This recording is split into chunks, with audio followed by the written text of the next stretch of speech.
श्री स्वामी समर्थ. जय शंकर. आपण ऐकत आहात श्री शंकर गीता. संतवर्य योगीराज सद्गुरू राजाधिराज श्री शंकर महाराज यांचे लीला चरित्र. महाराजांच्या इच्छेनेच आपण हे ऐकत आहात. महाराजांची कृपादृष्टी आपल्यावर आहे. महाराज हसून दोन्ही हातांनी आपल्याला आशीर्वाद देत आहेत असं चित्र डोळ्यासमोर आणा आणि त्यांचं स्मरण करा. जय शंकर. अध्याय 14. महाराज पाहती मज रोखून, वंदन केले मी वाकून. महाराज रोखून पाहून, तसेच बसले पाहात. तीक्ष्ण डोळे मजला म्हणती, काय अडचणी तुझ्या पुढती. त्यांची तुझला कसली भीती, समर्थ मी आहेच. माझ्या लीलाविलासांची माहिती तुला हवी ना होती. कोणत्या अपूर्व घटना घडती तुला हव्या होत्या ना. मग लीलाविलासांचा डोंगर ठेविला मी तुझ्या समोर. त्यातले कळस चमकदार तेवढेच फक्त लिहावे. भारतीय महायुद्धात 18 अक्षौहिणी सैन्य असत. सर्वांच्या नुसत्या नावासन पुरत 18 अध्याय केवळ. भगवंतांनी भगवत गीता तरीही सांगितली या जगता. म्हणून सांगितली तुझ शंकर गीता 18 अध्याय म्हणून. हे हनुमंताचे शेपूट, याचा सापडणार नाही शेवट. म्हणून 18 अध्यायाचा तट बांधून आहे ठेवला. महाराजांच्या डोळ्यांचे बोल ऐकून मोलाचे, चकित होऊन वदलो वाचे. जय जय प्रभो शंकर. अभ्यंकरांच्या स्वप्नात रोज त्यांच्या मातोश्री येत. ऐसे का रोज घडत, काळजी त्यांना लागली. पैठणला महाराजांनी अभ्यंकरांना घेतले बोलावूनी. महाराज नदीत उभे राहुनी अभ्यंकरांना म्हणाले, भाताचे पिंड करून सत्वर वहा माझ्या पायावर. पिंड वाहताच चरणांवर महाराज सांगू लागले, तुझी आई झाली रे मुक्त.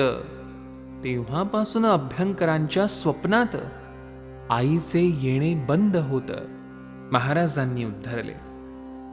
दत्तात्रेय गणेश अभ्यंकर यांच्या वडिलांपासून घरी महाराज येत असून हेही भजती महाराजा. हे 9 वर्षांचे असल्यापासून महाराजांच्या सहवासात असून महाराज यांना घेऊन फिरले अनेक ठिकाणी. रात्री अपरात्री महाराज येत चहा खिचडी करण्यास सांगत. भलतीच कामे करण्या लावत, करवूनही घेत ते. एकदा महाराज त्यांच्या घरात चादर पांघरून झोपत. जन्मल्या बाळासम लहान होत. अभ्यंकर झाले चकित. त्यांनी वडिलांना बोलावून म्हटले, अहो महाराज बाळ झाले. वडिलांनी पांघरून काढले. पूर्ववत दिसले महाराज. महाराज म्हणाले, माझे ऐका, मोठ्याचे लहान होता येईल का. प्रत्यक्ष पाहिले ते खोटे का. भांबावून गेले दोघेही. अभ्यंकर म्हणाले महाराजांना, आपले मूळ रूप मज दाखवा ना. महाराज म्हणाले अभ्यंकरांना, जरूर बेटा दाखविन. समाधीनंतर काही वर्षांनी शुद्ध अष्टमीच्या दिनी रात्रीचे 2:30 वाजले असून मोठा चमत्कार झाला. एक भव्य तेजस्वी व्यक्ती प्रगटली अचानक समाधीवरती. 25 फूट उंची होती. पुरुष रूप मनोहर. महिन्याने पुन्हा अष्टमीशी तीच उंची त्याच वेळेशी समाधीवरती चट दिशी स्त्री रूप प्रगटले सुंदर. चूल पेटविली त्या स्त्रीने. कढईत भाजले शिंगदाणे. तसेच तोंडात ओतले हाताने अगदी गरम असताना. ती स्त्री म्हणे, मी आदिशक्ती. दर्शन प्रसाद खाऊनी मी जाणार आहे येथून. आवाज स्पष्ट कणखर. समाधीवर पादुकांच्या उजव्या बाजूस गुप्त झाले पुरुष रूप. पादुकांच्या डाव्या बाजूस शक्ती अंतर्धान हो. अशीच एक अष्टमी असत. समाधी मठाच्या मंडपात एक भव्य रूप प्रगटत, तेजपुंज विशाल.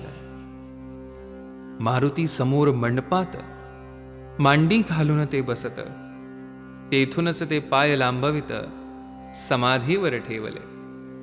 बाबूराव, रुद्र आणि अभ्यंकर पाहत होते हा प्रकार. तेवढ्यात बाब्या ऐसा पुकार त्या पुरुषाने केलाच. बाबूराव आवाज ओळखत, महाराज आपणास बाब्याच म्हणत. त्या पुरुषाने एका हातात धरले बाबूरावांस, लांबवून दुसऱ्या हातास धरले अभ्यंकरास. अभ्यंकरास तो पुरुष म्हणू लागला जोरात, माझे मूळ रूप तुझला पहावयाचे आहे ना. शब्द मी तुझ दिला होता ना, पाहून घेई आता ते. तो पुरुष तेथून निघाला, पादुकांच्या उजव्या बाजूस गेला. अल्लखायसा पुकार केला, अंतर्धान पावला. पुढे ती शक्ती प्रकटत पादुकांच्या डाव्या बाजूस जात. अल्लखायसे पुकारत गुप्त झाली तेथेच. अभ्यंकरांच्या मनात अगदी लख प्रकाश पडत. ओळखिले हेच महाराज असत. मूळ रूप दाखविले. 3 वर्षांनी समाधीनंतर अष्टमीस मठात समाधीवर प्रत्यक्ष महाराज निजलेवर पाय त्यांनी लांबविला. पाय एवढा लांबवित वर हंडी टांगलेली असत, तिला पायाने हलवित प्रत्यक्ष अभ्यंकर पाहत. अभ्यंकरांची मुलगी आजारी, प्रत्यक्ष महाराज प्रगटले घरी. टोपी चपला ठेवून दुरी संडासात गेले लघवीस. टोपी चपला अभ्यंकरांनी ठेविल्या पेटीत लपवून. बराच वेळ झाला म्हणून संडास त्यांनी उघडला. महाराज तर गुप्त झाले. मग पेटीत सामान पाहिले, ते सामानही गुप्त झाले. घटना समाधीनंतरची. एकदा अभ्यंकरांच्या घरात मी त्यांच्याशी होतो बोलत. त्यांच्या डोक्यावर मजला दिसत 2 पाऊले तेजस्वी. अभ्यंकरांना मी म्हटले, महाराजांची चरण कमले, तुमच्या डोक्यावर भाग्य भले, अभ्यंकर बदले यावर. मी महाराजांसंगे खेळत, माझ्या डोक्यावर ते पाय ठेवत. नेहमीच ऐसे असे घडत, त्याचाच परिणाम हा असत.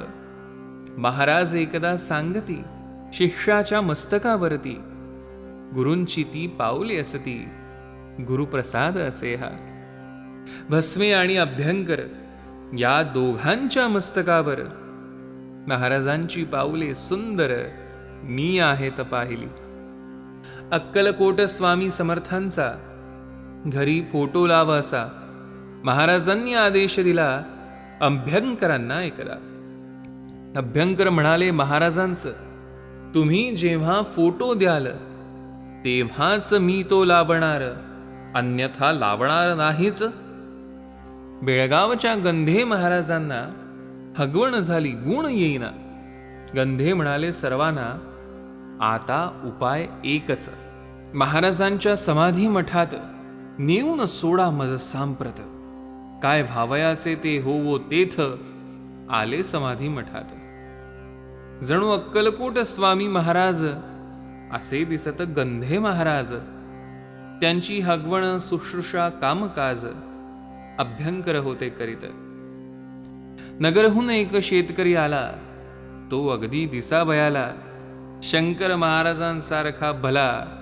शेतकरी सांगू लागला, माझ्या भावाला मुलगा झाला, त्याने नवस होता केला.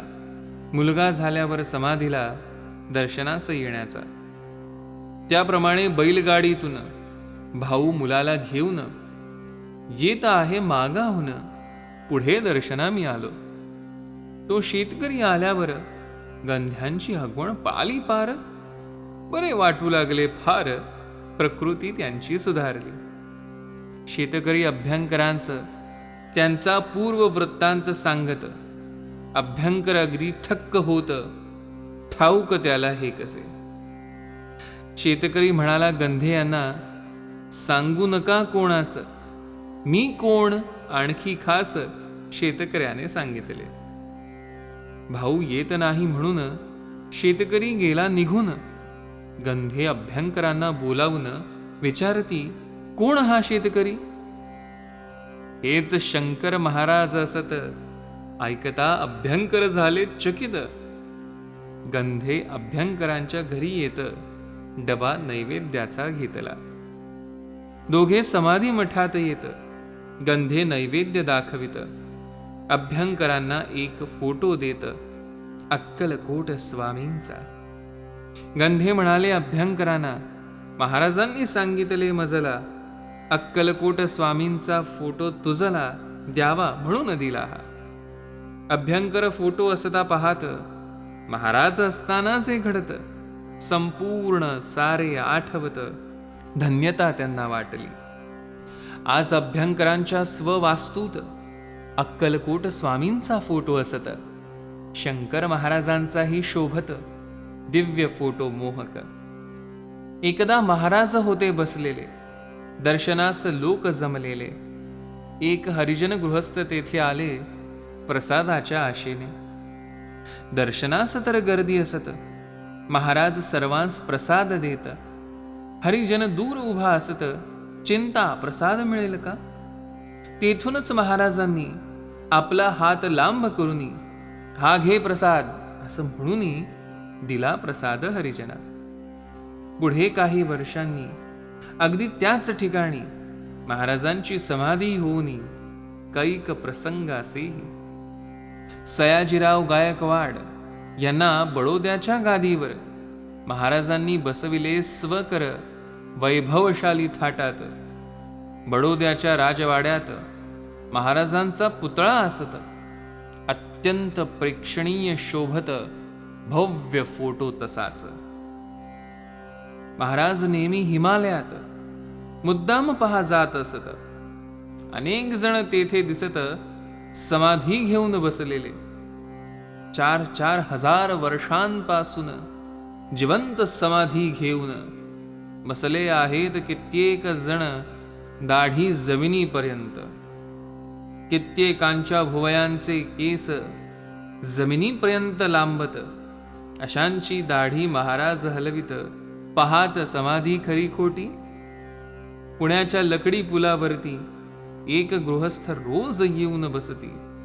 महाराजही तेथे येती, गप्पा मारित दोघेही. नियमाने दोघांच्या गप्पा होत. गृहस्थ महाराजांस विचारित, आपले नाव काय असत, राहता कोठे आपण? शंकर महाराज माझे नाव, मी राहतो धनकवडी मठात. महाराज त्याला सांगत, ऐकून त्यांनी घेतले.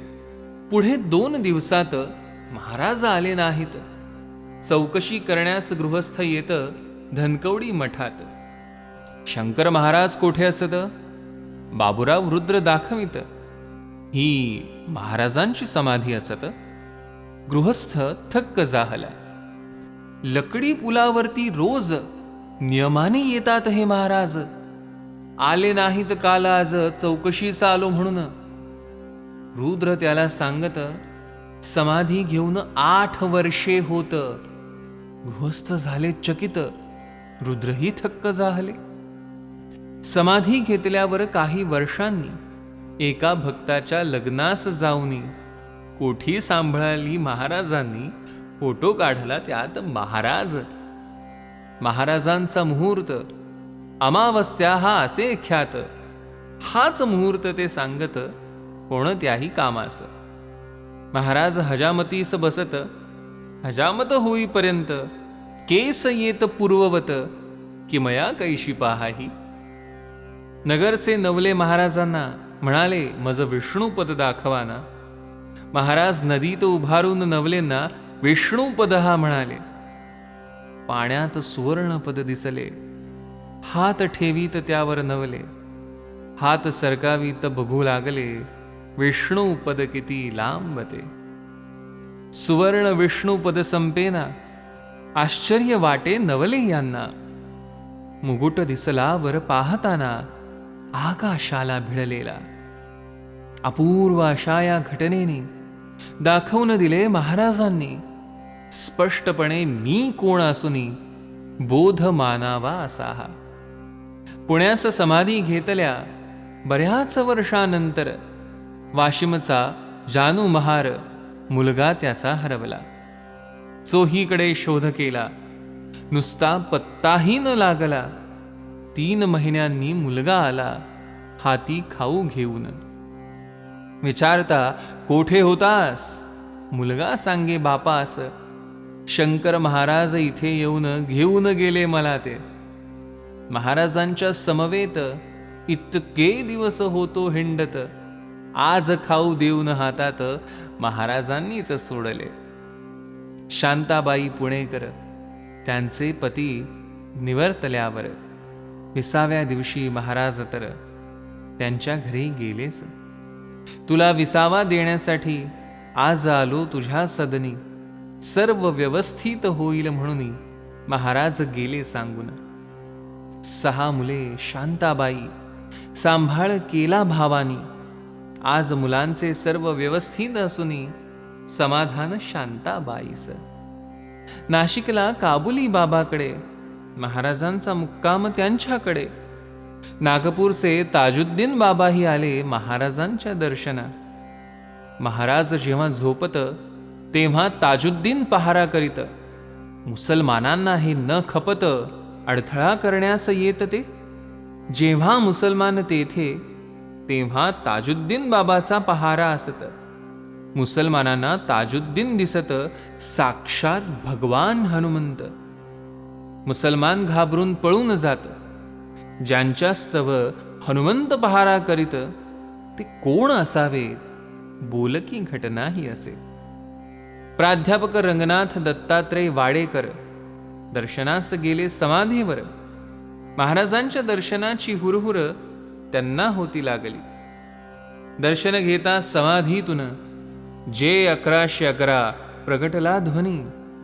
इंग्रजी भाषेतील ध्वनी ऐकूनी अर्थबोध होईना. अर्थबोध झाला समाधीवर. जे म्हणजे ज्ञानेश्वर. जे ज्ञानेश्वरांचे आद्याक्षर पुढे 1 चारदा असत. 1111 यात 1 अंक चारदा असत. ज्ञानेश्वरीचा पहिला अध्याय ओवी पहिली त्यातील. त्या ओवीचे पहिले चरण, त्याचेही पहिले अक्षर म्हणजे ओम हे असत. 4 ऐकचा अर्थ हा. ज्ञानेश्वरांच्या समाधीवर वाडेकरांना ओमचीच साधना मिळत. तीच साधना इथेही प्रगटत. आनंद त्यांना जाहला. अक्कलकोट स्वामी समर्थ, माणिक प्रभू शंकर महाराज, साईबाबा एकत्र फिरत काही वर्षे चौघेही. 1928 साली पाकिस्तान होणार म्हणून सांगितले होते महाराजांनी, त्याप्रमाणे घडलेच. महाराज म्हणाले एकदा, कोणता पुढारी मरणार कसा? कोणावर झाडल्या जाणार गोळ्या? विष प्रयोग कोणावर? खून कोणाचा होणार? विमान पडून कोण मरणार? नावे दिनांक सांगत सविस्तर त्याप्रमाणे घडलेच. त्या अनामिक पुढाऱ्यांची नावे या पवित्र ग्रंथात कशासी? म्हणून तो उल्लेख टाळला असूनही महाराज बोल अचूक. इसवी सन 2000 साली माझा पठ्ठ्या शिवाजी दिल्लीच्या तख्तावर येणार असूनही महाराजांचे बोल हे. पाहून महाराजांची चरण कमले भक्तीने मी वंदन केले. 14व्या अध्यायाचे संपले लिखाण या ठिकाणी. संतवर्य योगीराज सद्गुरु राजाधिराज श्री शंकर महाराज की जय.